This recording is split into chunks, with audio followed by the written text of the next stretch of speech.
Je me présente. Ça, c'est moi. Je m'appelle Maya. En 2012, alors que l'on craint la fin du monde, comme l'ont prédit d'autres Mayas, c'est la fin de mon monde à moi qui intervient. Sans comprendre ce qu'il se passe, je suis soudain aux prises avec un univers de noirceur et de profond mal-être. J'ai mal et la douleur anesthésie tout, du plus grand bonheur à la plus petite joie. Une pluie acide recouvre mon existence tout entière et mes rêves un par un. Je tombe dans un puits sur les parois duquel il m'est impossible de m'accrocher. Errance de diagnostic, rechute et espoir ruiné, un puits sans fond.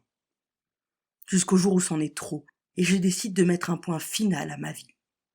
Dormir, mourir, arrêter de souffrir. Quand malgré tout j'ouvre les yeux le lendemain, le bon diagnostic ajoute une virgule à mon existence. De très déprimé, je passe à très excité, et ce constamment.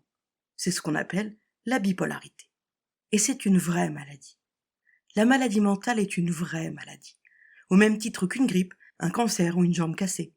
La maladie mentale exige un traitement, un suivi et un entourage patient et à l'écoute.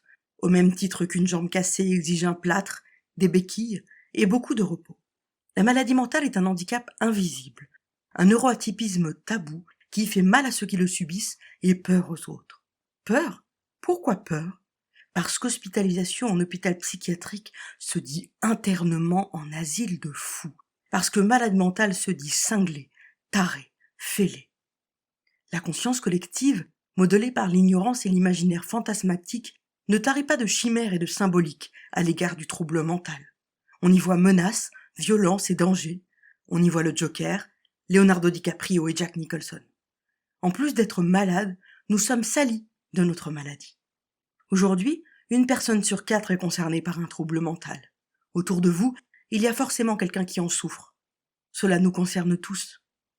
Vulgariser l'existence de ces troubles et promouvoir prévention et prise en charge permet de meilleurs soins, des thérapies plus efficaces, des dépistages précoces et une prise de conscience des facteurs de risque. Mais cela permet aussi de mieux intégrer ceux qui en souffrent, de leur faire une petite place, de leur donner une chance et de leur offrir, à eux aussi, une opportunité de grandir et d'être heureux. S'informer, en parler autour de soi, lutter contre toute stigmatisation et discrimination, être attentif, tendre la main, être patient. Chacun peut améliorer la santé mentale autour de lui. Combattons la maladie mentale, pas les malades mentaux. Promouvons la santé mentale, tous ensemble.